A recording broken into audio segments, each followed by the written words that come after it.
Hello guys, magluluto pala ako ngayon ng adobo. Magigisa po muna ako ng bawang at sibuyas. Samahan ko na rin po ng sili. Tapos igigisa ko rin po yung manok.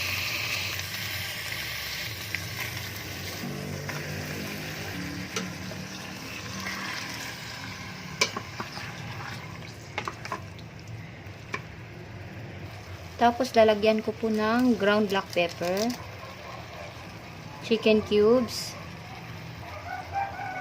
toyo.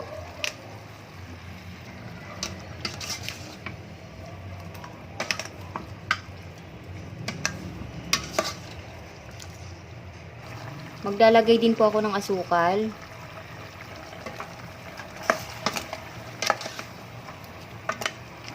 Tapos maglalagay po ako ng laurel,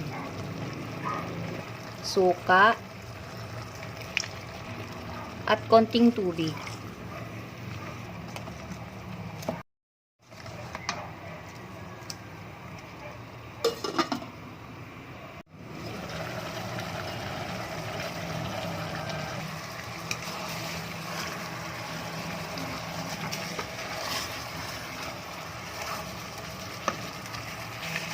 Yan guys, malapit na maluto. Ito guys, okay na po. Tuyo na po. Ready to serve na.